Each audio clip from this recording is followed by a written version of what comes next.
અરે અરે આજે તો કોઈ નથી દેખાતું. આ પેટમાં ક્યારનો ઉભરો વર્યો છે. આંટી વળે છે, કોઈ દેખાય તો વાત કરું. કાકી લે રમલી આવી. હા હા હા રમલી કેમ છે? આપણને હું વાંધો હોય? તમે કયો, તમે કેમ છો? મજામાં. તું કેમ છે? આપણને હું વાંધો હોય? હું કહું છું તે કાંઈ સાંભળ્યું નવીન વાત? હું નવીન વાત? આ મેં ક્યાંથી સાંભળ્યું હોય? હું તો માવતર હતી કે નહીં, હજુ કાલ આવી. શું વાત છે? અમારા જેઠની રીમા છે કે નહીં, એને હારેથી પાછી આવી. હાય હાય, હજુ તો ગઈ એને 2 જ મહિના થયા છે ને, ત્યાં પાછી આવી. નક્કી કઈ થયું છે. એક વાત કહું તને, આજકાલની છોકરીઓ છે ને સહન શક્તિ નહીં. આ અમારા જમાનામાં એની માં મને કેટલું સંભળાવતી, તોય હું મારા પિયર ન ગઈ હો. એ જોવા જેવું.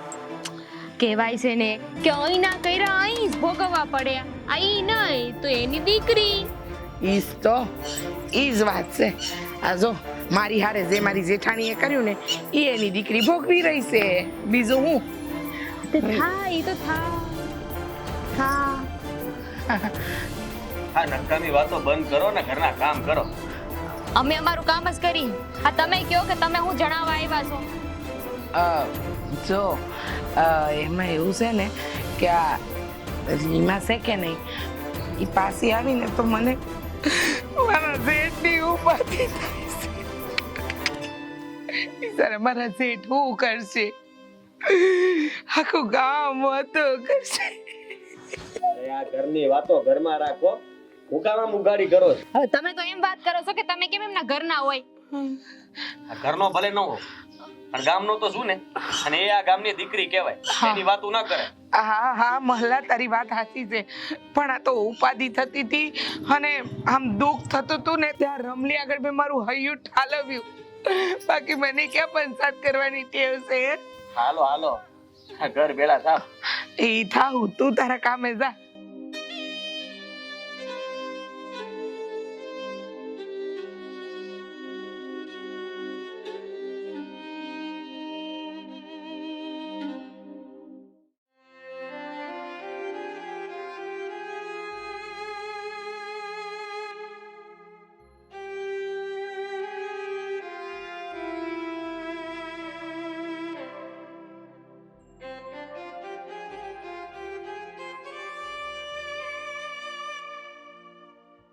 ડુંગળી લાગે આ ઉગી ગઈ બેટા. આ શું છે, આની સંભાળ ન લઈને તો ઉગી જાય. સાચી વાત છે બાપ. જીવનનું એવું જ કંઈક છે ને, સંભાળ ન લઈ તો બગડી જાય. બેટા હવે તો કે તો હુકા માયા પાછી વી આવી. આ કયા વગર મને કેમ ખબર પડશે? બાપુ એકની એક વાત કરીને શું ફાયદો? મેં તમને કહી તો દીધું કે હવે મને જીવનમાં કોઈ રસ નથી. મને તો એમ થાય છે કે હું મરી જાઉં, મારે અહીંયા પાછું નથી જવું. અરે દીકરી, આ કઈ તકલીફ પડી તને? હા તું બોલતી નથી ને, અને અહીંયા આવીને બેસી ગઈ છો, આ મારું મન મૂંઝાય છે બેટા. બાપુ હું બોલું ને હું વાત કરું, તમે આ હાહરવેલમાં મારી કોઈ વાતનું કોઈ માન જ નથી, કોઈ મહત્વ જ નહીં. બોલતા હોય ને તો શબ્દોમાં જાણે કોઈ વજન જ ન હોય. દીકરી આ બે ઘર હારે સમજીને હાલું હેલું નથી, આ હું જાણું છું. પણ બેટા આ ન્યાથી રિહાઈને વિયોવું ને આ સારું ન લાગે. બાપુ હું રિહાઈ નથી આવી, પણ કોણ જાણે એ ઘરમાં નકરો મારો શ્વાસ જ રૂંધાયા કરતો હતો. એમ લાગતું હતું કે મારો શ્વાસ બંધ થઈ જાય, અને એ કંટાળાથી જ હું અહીંયા આવીશું. પણ બેટા આ તારી હાહરી વાળાએ તને કઈ કીધું છે? કઈ બોલ્યા તને? બોલ્યા તો કાંઈ નથી, પણ એ હું મતલબનું? હર એક વાતમાં શંકા જ કરવા જોઈશે બધાને, કોઈ વાતને સીધી રીતે સાંભળવાની જ નહીં. હા દીકરી, આ સારું કર્યું તું અહીંયા આવી ગઈ. આ તૂટે ને એ પેલા અહીં તું આવી ગઈ, સારું કર્યું. બાપુ સાચું કહું ને તો અટાણ સુધી ચિંતા નહોતી, પણ હવે તો એ ચિંતા એ થાય છે કે ગામના લોકો શું વાતું કરશે મારી. અરે ગામના લોકોને જે કેવું હોય કે, આ હું તો મારી દીકરીને હારે છું. બાપુ જે સમજણ તમારામાં છે ને એ સમજણ ન્યા કોઈનામાં નથી. તમે મને આજ સુધી કોઈ દી મારી માની કમી ન થવા દો.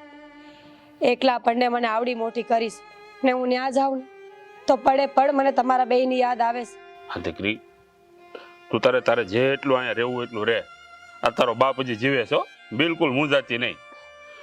અને દીકરી, આ જેના ઘરે દીકરી ન હોય ને એ લોકોને શું ખબર પડે કે દીકરી શું કહેવાય? આ દીકરી છે ને કોઈ દી બાપ ઉપર બોજ ન કહેવાય. સાચી વાત છે બાપુ. એના ઘરમાં દીકરી નથી ને એટલે દીકરીનું દુઃખ એ લોકો કોઈ દી ન સમજે. પણ મેલો આ બધી ચર્ચા. આપણે હવે એ લોકોની વાત કરીને કોઈ મતલબ નથી. આપણે આપણા કામ કરીએ. હા, હાલ મારે વાડીએ જવું છે થોડુંક. તું છે ને બપોરે ટાણા હાર બનાવી નાખજે એટલે ઓલાને મોકલી રમલાને લઈ જાય પાછ.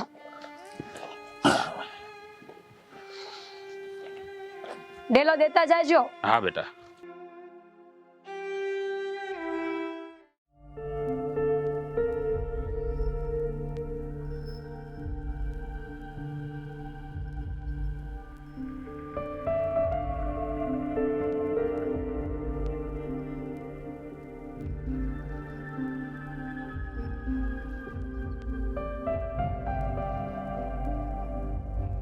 બેટા, હા બાપુ. આમ ઘરમાં ને ઘરમાં મૂંઝાતી નહીં હો. આ તું તારો બાપ તને હંજી સૂટ આપે. આમ બહાર આટો મારજે, ફરજે થોડી. અરે રીમાબેન, તમે ક્યાં આવ્યા? આ અચાનક આવી ગયા, કાંઈ તહેવાર નથી. હા મસ્ત આવ્યા છો કે આ ઘરે કોઈ બીમાર છે એટલે આવ્યા છો? ના ના, એમ જ મન થયું કે બાપુને મળવા જાવ છે તો આવી ગઈ. લે, એમ જ મન થયું. આ તમારું ઘર કેવું અસલ મજાનું છે, ભર્યું ભાતર્યું છે, અને તમને અહીં આવવાનું મન થયું? અરે રમીલા, એ થાકી ગઈ છે, એને તું શાંતિ લેવા દે. અત્યારે તું ઘરે જાય, આરામ કરી લે ને પછી કાલે તને નિરાતે શાંતિથી કહે હો, જા અત્યારે આરામ કરવા દે. લે બોલો બેન, મારે તો તને કઈ પૂછાતું એ નથી ને. કાકા, તમે છે ને વાતો છુપાવવાની કોશિશ ન કરો, અંધાઈને ખબર છે. આ તારા હારીમાં ખટાશ પડી લાગે છે કા? ભાભી, હું કામ આવું બોલો છો? તમે જેવું વિચારો છો ને એવું કાંઈ નથી. હું આમથી જ આવીશું અહીંયા. ખોટું ન લગાવતી. આ તો હું તને બેન સમજતી હતી ને એટલે કહેતી હતી. અને એમાંય તે સાચું કહું ને તો હવે તો તારું એ જ સાચું ઘર કહેવાય. અહીંયા પાછી આવી છો તો લોકો વાતોય કરશે ને પૂછશે તે હંધુઈ. અરે જેને જે પૂછવું હોય એ પૂછે ને, જેને જે બોલવું હોય એ બોલે. આ અમારો વિષય નથી. કાકા, તમે કાંઈ ન બોલો, પણ સાચી વાત કરું ને તો આજકાલની છોકરીઓ હોય ને એને જવાબદારી માથે લેવી જ નથી હોતી. બસ કરો ને ભાભી, એવું કાંઈ નથી. હું બહુ થાકી ગઈ છું, આપણે કાલ વાત કરશું. જાઓ હવે. આઈશે, હું તો આ દુઃખમાં ભાગ લેવા આવી હતી પણ તમારે સહભાગી ન બનાવ્યો તો કાંઈ નહીં. હા આયલી હું તો નક્કી કાંઈક મોટો થયું છે, પણ કેટલા દી છુપાવશે? આજ નહીં કાલ ખબર પડી જ જાહે. બાપુ, આજે બજારમાં જવાના છો? જવાનો છું બેટા, બોલ ને કે કામ હતું. થોડુંક શાકભાજી લાવું છું, ઘરમાં પતી ગયું છે. હા તો કાંઈ નહીં, આજ વાડીએ તો આમ તો વાડીએ રીંગણા થઈ ગયા છે, આજ આવી જાય.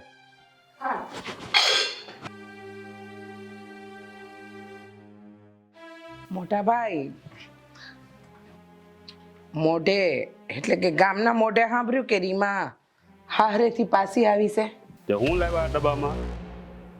ગામની વાતું કે સલાહ શિખામણ? હા કાકી, ગામની વાત હાવ સાચી છે. થોડીક તકલીફ હતી ને એટલે હું પાછી આવી જ ગઈ છું. એમ? અરે આપણે સ્ત્રીની જાત કહેવાય. આપણે છે ને આમ બાપના ઘરે પાછું ના આવાય. ઈ ઘરેથી તો આપણી ઠાઠડી જ નીકળે. લે જોયું કાકી, આ ડબ્બો ખોલ્યો એટલે સુગંધ આવી ને, પણ એ ઘરમાં આવી સ્નેહની કોઈ દી સુગંધ નથી આવી. એ સ્નેહની સુગંધ માટે છે ને થોડું હિંમતથી કામ લેવું પડે. આ અમારા જમાનામાં તો હોઠ ખુલ્યા જ નહીં લાજમાં. હવે એ જમાનો નથી રહ્યો, એ સમય અલગ હતો. હવે તો મારી દીકરીની ખુશી એ મારી ખુશી, બરોબર? ખુશી મોટા ભાઈ ખોટું ના લગાડતા, પણ દીકરીની જાત છે, સાસરે છે ને થોડું સહન કરતા તો શીખવું જ જોઈએ. કાકી, એ ગામડે તો ન ખબર હોય ને કે મારી સહન કરવાની શક્તિ પૂરી થઈ હોય ને પછી જ હું અહીંયા આવી હું. હું થાકી ગઈ છું કાકી, હવે એ ઘરમાં મારું કોઈ કામ નથી. હવે છે ને મોટા ભાઈ, તમારે તમારી દીકરી પર સતત નજર રાખવી પડશે. કાંઈ કવડું થાય તો પછી નામ બગડશે સમાજમાં. જો આ નામ ત્યારે બગડે જ્યારે દીકરી અવળું પગલું ભરે, અને કાં તો મારી દીકરી તૂટી જાય. આ મારી દીકરી મજબૂત રહે ને એમાં હું રાજી છું. તમારી મરજી મોટા ભાઈ, પણ આ ગામના લોકો બોલશે એને કેમ ચૂપ કરવા જાહો? હા, આ ગામના મોઢે થોડી ઘરના બાંધવા જવાય છે? હવે ગામના લોકો બોલશે તો મજાકમાં બોલશે, પણ સંબંધમાં મારી દીકરી હારી ગઈ છે. તમારી મરજી. બાપુ, કહેવા ખાતર તો આ બધા આપણા હગા છે, પણ આપણા નબળા સમયમાં આપણું મજાક ઉડાવવા ને દાંત કાઢવા માટે, બીજા શેનાય માટે નહીં. હાચી વાત છે દીકરી. આ લોકો કહે છે ને કે હગા ક્યારે વાલા ન હોય અને જે વાલા હોય એ ક્યારે હગા ન હોય. કાંઈ વાંધો નહીં, જેવી ઠાકરની મરજી. તમે બજારમાં જાઓ તો શાકભાજી લઈ આવજો. જાઓ જ છું, લઈને આવું હમણાં. રીમા, મહેશ, તું કેમ છો? હા, રોજે યાદ કરું જ તને. આ ઉદાસ જરાય હારી નથી લાગતી. મહેશ, મારી પાસે બોલવાના શબ્દ જ નથી રહ્યા હવે. સમય કે નસીબ કે સંબંધ કે, આ ત્રણમાંથી કોઈ એક તો એવું જરૂર છે જેણે દગો કર્યો છે. સમજી શકું છું. તું મને બધી જ વાત કરી શકે એમ છે. જો બની શકે તો હું તારી મદદ કરું. તું તારું મન હળવું કરી દે. હું હારે ગઈ હતી મારું ઘર સમજીને, પણ ત્યાં જઈને મને ખબર પડી કે આ ઘરની એક એક દિવાલ છે ને એ અંધશ્રદ્ધાથી ચણેલી છે. અંધશ્રદ્ધા? અને એ પણ આ જમાનામાં? હા, તું આમ ન કર, તું આમ ન જા, તું આ ન પહેર, તું ઓલું ન કર, ખબર નહીં કેટલું કેટલું. એ ભગવાન, આ તો માનસિક ત્રાસ કહેવાય. અરે એક વાત માનીએ, પણ બધી વાત કેવી રીતના માનવી? ત્રાસ ખાલી શબ્દોમાં જ ક્યાં હતું, વર્તન પણ એવું જ હતું. ખબર નહીં શું કામ, પણ શાંતિથી જીવવા નહીં દેવાનું અને આપણી કોઈ વાતને માન્ય રાખવાની જ નહીં. માણસ તૂટે ને ત્યારે અવાજ નથી કરતો, અંદરથી ચૂપ થઈ જાય છે. ને તે જે વાત કરીને એ વાત કરવી પણ જરૂરી હતી. આવું તું સમજે છે, પણ ગામના લોકોએ તો વાતો કરવાનું ચાલુ જ કર્યું છે કે જગદીશભાઈની સોડી પાછી આવી ગઈ છે, અને એ પણ જાણ્યા જોયા વગર જ. અંધાઈને આ વાત ન સમજાય. તારું દુઃખ તું જાણે છે, બધા ન સમજી શકે, અને એ લોકો પાસે કોઈ આશા રાખવી પણ સારી વાત નથી. આ ચૂકો મહેશ, તમે નક્કી કરી લીધું છે કે હવે ગમે એ થશે ને તો હું પાછી નહીં જાઉં. હું તો ના જ પાડું છું, તારી ઈચ્છા પહેલા. અરે ઘરની ઇજ્જત તો છે ને આ દીકરીની ખુશીમાં હોય છે.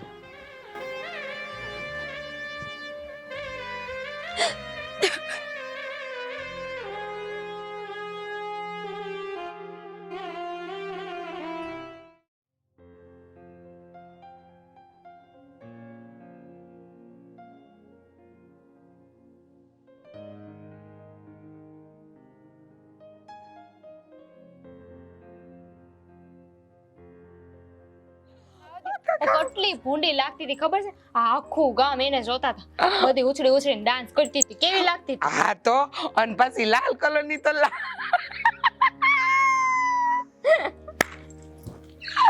લાલ કલરની લાલી લગાઈને આવી હતી. ઓ મળી રે, મને તો જોઈને છે ને હા વાંદરો પેલું લોટના ડબ્બા મોઢું મારીને બહાર ન આવ્યું એવી લાગતી હતી. તમારી જેવી હા ભાઈ નહોતી લાગતી, બહુ સારી લાગતી હતી, અસલ મજાની એમ. હા તે મારા જેવી બોલી ને તું, કાંઈ એવું હશે બોલી, મેં સાંભળ્યું. તમે અસલ મજાના લાગતા હતા એમ, ઈ નહીં. ઈ જવા દે, પણ હું કહું છું આજકાલ પેલી સુરેશની બૈરી બહુ આમ ફેન ફતુડા કરે છે. આ કઈ બ્યુટી પાર્લર ને બધું શીખવા જાય છે? આપણને શું ખબર, શીખવા જાય છે, કોકને મળવા જાય છે, રોજ 2 કલાક ક્યાંક જતી રહી. બોલ. હા, અને કે છે કે આ ભવર કાઢતા આવડી ગયું છે એને શું કહેવાય? અંગ્રેજીમાં કઈક કહેતી હતી, આ કાઢવાનું હોય એને શું કહેવાય? આઈબ્રો. હા ઈ. અને તને ખબર છે હે આ નીતા કાકી ખરા કે નહીં? એમની વહુની છે ને એવું છે. મને તો લાગે છે ગામની હંધી બાયોને દીકરીઓને છે ને બગાડ છે. પોતે તો કોકને મળવા જાતી છે અને આખા બધાયને લઈને જાય. હા, સાચી વાત છે. અને આપણે છીએ હે પૂછ્યા વગર પાણી ન પીએ ઘરમાં બાપા. સાચું કહું ને કાકી, તો મને તો આવી લપ કરવી જ ન ગમે. અને આ તમારી રીમાડ વાત જવા દ્યો. આ તમારી રીમાડી છે ને એ તો પાવર રથમાં તો એનો ખબર છે તમને? હા ખબર જ છે ને મને. લાજ શરમ બધું મૂકી દીધું છે, કાંઈ શરમ જેવી જાત જ નથી. તે દી હું વાત કરવા ગઈ હતી, મૂવી મારી એક વાત નો માયની અને પાછી આંબો નિરાયતે હા બોલ આમ જ થાસ તે માર મન થયું ને એટલે આવી. હવે ભૂંડો આ ઘર છે કે હોટલ? સાચી વાત છે. આજકાલની છોકરીઓને છે ને કામ કરવામાં કે આ વાત સમજવામાં છે ને સહન શક્તિ જ નથી. હા જો ને મોઢું ઉઠાવીને આવી ગઈ. હા આની ગામની દીકરીઓ પર કેવી અસર પડશે હે? મને જ ગમે જ નહીં લપ. તમે લોકો હજી આ રીમાની જ વાત કરો છો? તમને ક્યારે એમ થયું છે કે એના પર શું વીતી છે એ જાણવાની કોશિશ કરી? અમે તો છે ને સમાજની ચિંતા કરી છે, અમને સમાજની ઉપાયથી છે, બીજું કાંઈ નહીં. સમાજની ચિંતા કરવા કરતા આપણા ઘરના માણાની ચિંતા કરો ને તોય ઘણું છે. હવે ભૂંડો તમને શું ખબર પડે? આ પાછી આવશે એને પિયર ને પિયર રહે તો નામ કોનું જાય હે? નામ કોનું બગડશે? કાકાનું જ તે ને. સાચી વાત છે, એકદમ હાચું. મેં તો મોટા ભાઈને કીધું કે એને સમજાવો ને પાછી હારે વળાવો તો શાંતિ થાય, નહીંતર આ ગામની દીકરીઓ બગડશે કે નહીં એને જોઈને. ઘર માત્ર દિવાલોથી નથી બનતું, લાગણીઓથી બને છે. ને જે ઘરમાં લાગણી જ ના હોય એ ઘર શું કામનું? હવે તમને શું ખબર પડે આ બાયુની વાતમાં હે? આવી જાવ હર વખતે બોલવા હાટું. હા અમારા કરતા તમને વધારે પંચાયત છે. રહેવા દો. સારું ત્યારે આવશે, બાકીની કરુણ કથા કાલ કરશું હો. હા રહેવા દો કાકી, એમે લપ કરવી મને ન ગમે. શરમ કરો, શરમ કરો. આ કોઈની પરિસ્થિતિ તો સમજવી નથી અને કોઈ દી મંદિરે જવું નથી અને અહીંયા બાર ઓટલા તોડીને કથા કરવી છે. હું કથા કરું, હવન કરું કે કાંઈ પણ કરું, તારે હું? તું તારું કર ને, સલાહ સૂચન દે તો જા. હવે હારું મસ્ત મન મોકળું કરીને વાત કરતા હતા અમે બે જણ. એમાં આને બહુ પેટમાં દુખાવો થાય છે, દોડાયો તે. હા, અરે વાતો કરવા વાળાને કરવા દો ને ભાઈ સાહેબ. આ બધી વાત માટે તમારે છે ને મને ફોન ન કરવો. હા હારું, હું પછી ફોન કરું તમને. કાકા, આ જાણીને આવ્યો છું, આ ઘરના જ તે ઘાતકી બને ને એવી બહાર વાતો ફેલાઈ રહી છે. મારે કોઈની વાતો નથી સાંભળવી, મારે તો ફક્ત મારી દીકરીની વાતો સાંભળવી છે. બહાર સમાજની સામે ઊભા તો રહી શકશો ને? મને મારી દીકરીની સામે માથું નમાવું ગમશે, આ સમાજ સામે કદી નહીં. રીમા શું ઈચ્છે છે પૂછ્યું તમે એને? હા રે, જો ને સાવ ચૂપ છે મારી દીકરી. હા ગળામાં દુઃખ અટક્યું છે ને. આ ચૂપીને વાચા આપ, હું કાયમ ઊભો રહીશ તારી બાજુમાં. તારું શું કહેવાનું થાય છે દીકરી? બાપુ હું તો આમાં શું બોલું? શેને ગામના લોકો વાતો કરવા માટે? બહાર ઘણું ઘણું બોલાય છે મારા વિશે. હા બોલાય છે, પણ એ બધું તારે નથી જોવાનું દીકરી. બાપુ મને જવામાં કોઈ વાંધો નથી, પણ મારી અમુક શરતો છે જો એ લોકોને માનવી પડશે. હું તો જ જઈશ. હા તો જણાવી દે ને તારી શરતો, હું પહોંચાડી દઉં ત્યાં સુધી. મારી 3 શરતો છે. પહેલી કે મારું સ્વમાન હંમેશા જળવાવું જોઈએ. બીજી કે ઘરના લોકોને મારી પૂરેપૂરી કદર કરવી પડશે કે હું એ લોકોના ઘરની લક્ષ્મી છું. અને ત્રીજી અને છેલ્લી કે કોઈ પણ જાતના એવા શબ્દો બોલવામાં ન આવે જેથી મારું સ્વમાન ગવાય. મારો પણ એ જ નિર્ણય છે, એમાં હું ક્યાંય પાછો નહીં પડું. જો મહેશ, એ લોકો માને ને તો ઠીક છે, બાકી મારા બાપુનો હાથ મારા માથા ઉપર છે અને રહેવા માટે આવડું મોટું ખોયડું છે. હું આ બરાબર છું.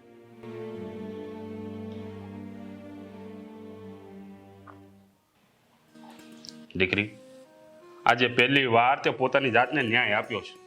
બાપુ ડર તો ઘણો હોય છે મારા મનમાં, પણ આટલી સહેલાઈથી એના પર હસ્તાક્ષર નહીં કરું. આટલું જિદ્દી ન થવાય, આટલું જિદ્દી ન થવાય. આ જો તારી માં જીવતી હોત ને તો આજે આ દી જોવાનો જ વારો ના આવ્યો હોત. ડરનું બીજું નામ મર્યાદા છે દીકરી, અને એ તે ખૂબ સારી રીતે સાચવી. હા બે બાપ દીકરીમાં જરાય બુદ્ધિ નથી અને સમાજની તો ચિંતાય નથી. હા બાપુ, મેં વિચાર્યું છે કે હવે હું નોકરી કરીશ, જ્યાં મારે ગારુંય નહીં ખાવી પડે અને તિરસ્કારે કરવામાં નહીં આવે મારો. હા દીકરી, આ લોકોનું પ્રમાણપત્ર આપણે નથી જોતું. બાપુ મને વિચાર આવે છે કે આટલા સમયથી એ લોકોએ કોઈ દિવસ આપણા સમાચાર નથી લીધા, મને પૂછ્યું નથી કે મારે આવવું છે કે નહીં. તો હવે એ લેવા આવશે ખરા? એટલે જ કહું છું, સમય સાચવીને ત્યાં માન ભેર જતી રહે. હા દીકરી, આ તારી બધી શરતો લખીને હું ત્યાં મોકલાવીશ. હવે એ લોકો સ્વીકારશે તો કંઈક આગળ વિચારીશું. સ્વીકારે તો ઠીક, પણ ન સ્વીકારી તો? અરે નો સ્વીકારે તો આ ઘરના દરવાજા તારા માટે હંમેશાના માટે ખુલ્લા છે. આ વધારે પડતા લાડકોર થઈ રહેશે મોટા ભાઈ, આ હારું નથી થઈ રહ્યું. જુઓ, એ લોકો રાખવા માટે તૈયાર છે પણ શરતો મંજૂર નથી. અરે મોટા ભાઈ, આ તમે વિચાર તો કરો, આ વેવાએ ઝૂકી ગયા આપણી સામે, તો પછી તો આપણે આપણી છોડીને એના હારે વળાવવાની આપણી જવાબદારી આવે કે ન આવે? અને આ શરતો બરતો તો રાખે, છોકરા વાળા છે ઈ. કામ મસ્તાના. આ ફરજ નિભાવવામાં કાંઈ વાંધો નથી, પણ પહેલી ફરજ એ આવે કે મારી દીકરીનું પણ સ્વાભિમાન હોવું જોઈએ કે નહીં? અરે પણ હું કામ આ ગામની ગાળો સાંભળીને બધું આ રીત રિવાજ બદલે ને તો પીડિતને જ વધારે દુઃખ થાય. આ હંધી વાતો છે ને પુસ્તકની છે ને ઈ પુસ્તકમાં જારી લાગે, સમજ્યા? પ્રભાવો, આ વાત પુસ્તકની નથી, આ મારી દીકરીના જીવનની વાત છે. રીમા, હવે તું જ કે તારે શું કરવું છે? તું કે જાવું જોઈએ કે ન જાવું જોઈએ? કારણ કે હવે તો એ લોકો નમતું લેવાય રાજી છે. ભાભી, એ નમતું લેવા રાજી નથી. એ લોકોએ ચોખ્ખી ભાષામાં કીધું છે કે શરતો માનવામાં નહીં આવે. અને મારો નિર્ણય છે કે જાઈશ ને તો સ્વમાનની હારે, બાકી નહીં.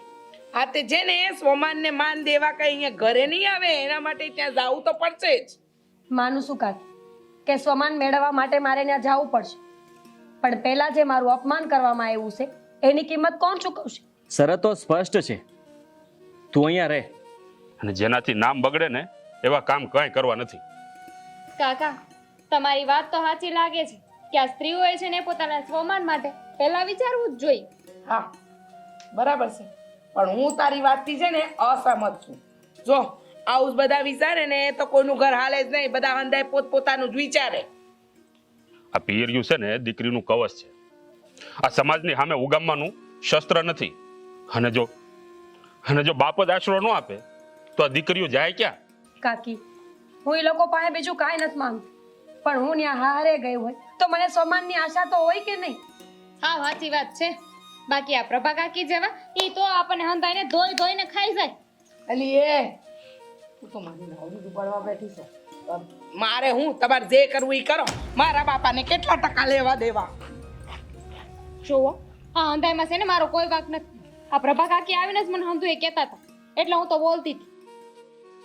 મારે કઈ લેવા દેવા નથી.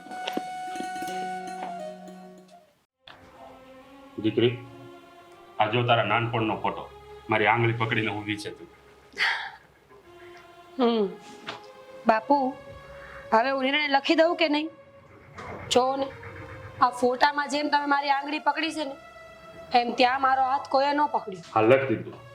હું આવું પણ મારી પોતાની શરતો પર જીવીશ તો જ આવું. અને એ પણ લખું છું કે હું એ ઘરમાં આવવા માટે તૈયાર છું, પણ જો સુરક્ષિત હોય તો, અને એ લોકોનું વર્તન સારું હોય તો. હું સાક્ષી આપીશ રીમા, મિત્રો હંમેશા સુખ દુઃખના સાથી હોય છે. હા મહેશ, એકદમ સાચી વાત છે તારી. આજે મારા શ્વાસને ધરપત મળી છે. હા, કારણ કે તે તારી જાતને પોતે સંભાળી છે.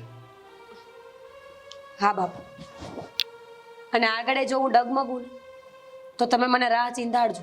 હા દીકરી, અમારા બોલ જેવો અડગ મારો નહીં લે, પણ જોજે હો, તું પાછી લાગણીશીલ બનીને ન ફરતી. નહીં ફરું બાપુ, હું પાછું શિક્ષણ ચાલુ કરીશ ને હું કામ શોધી લઈશ અને મારા પગભર બની જઈશ. દીકરી, હા તારા સપનાની ઉડાનને કદી આ ઘર રોકશે નહીં. કરતો નહીં રોકે, પણ સમાજ, આ સમાજનું શું? હા એ જ કે દીકરી કોઈ ભાર નથી, આ પ્રકાશનો આધાર છે. હા બાપુ, અને એ પ્રકાશને આજથી હું નવું નામ આપું છું, દીકરી એટલે બાપનો પડછાયો. તારા આ નિર્ણયથી આપણે લોકો જ નહીં પણ આખું ગામ શીખશે. આ મોટા ભાઈ તમે આવું કરીને છે ને આખા ગામની છે ને રીત બદલી નાખો છો, અને આની અસર છે ને આપણા ગામ પર થાહે. રીત એને કહેવાય જે દીકરીના ઘરના દીવા બુજાવે નહીં, અને આપણે શું કામ દીકરીના ઘરના દીવા બુજાવવા જોઈએ? આવી પરંપરામાં હું નથી માનતો. સાચી વાત છે. હવે કોક એ તો છોકરીઓના પ્રશ્નનો હલ લાવવો પડશે ને કાકી. આ ચૂપ રહેવાથી સંબંધ તૂટે છે અને આ ખુલ્લા સંવાદથી સંબંધ અને ઘર બંને બચે છે. સાચી વાત છે કાકા. મેં તો કોઈ દિવસ ના પાડી જ નહોતી કે મારે નથી જવું. ફક્ત એક જ શરત હતી ને કે સ્વમાન અને સ્વાભિમાન સાથે જવું છે. એટલું એ લોકો જો સ્વીકારી ન શક્યા હોય ને તો મારે જવાની કોઈ જરૂર નથી. અને હવે આમ પણ આ સમય બદલી ગયો છે. જે દીકરી પોતાના હક માટે લડે છે ને આપણે એનો સાથ આપવો જોઈએ. આ વાતમાં તથ્ય છે. દીકરી એ બોજ નહીં પણ અમૂલ્ય વ્યક્તિત્વ છે. આ આખી વાતમાં લોકો આપણી પાસેથી શું શીખશે ઈ કયો ને. હું કહું છું કાકી, લોકો એ શીખશે કે જો દીકરી પાછી આવે ને તો એમાં પરિવારની મા બાપની કોઈની હાર નથી. દીકરી છે ને એ તો ઘરનું હૃદય છે રખે. અને મા બાપ એને સહારો આપે, એને સાથ આપે ને તો દીકરીની સૌથી મોટામાં મોટી જીત થાય છે. સાચી વાત છે તમે કાકી. બીજા બધાની મને નથી ખબર, પણ મને આજે એટલું નક્કી થઈ ગયું કે દીકરી તરીકે મારું પણ એક અસ્તિત્વ છે આ દુનિયામાં. આ સમાજ પણ બદલાય છે. જ્યારે એક બાપ એની દીકરીની પડખે ઊભો હોય અને આ પાઘડી ક્યારેય પગમાં ન શોભે, એ તો હંમેશા માથે જ શોભે. હા મોટા ભાઈ, આ તમારી દીકરીએ પિતાની પાઘડીની લાજ રાખી હો. તમારા કહેવા મુજબ હું તો આ હાલી, મને આ ન ગમ્યું.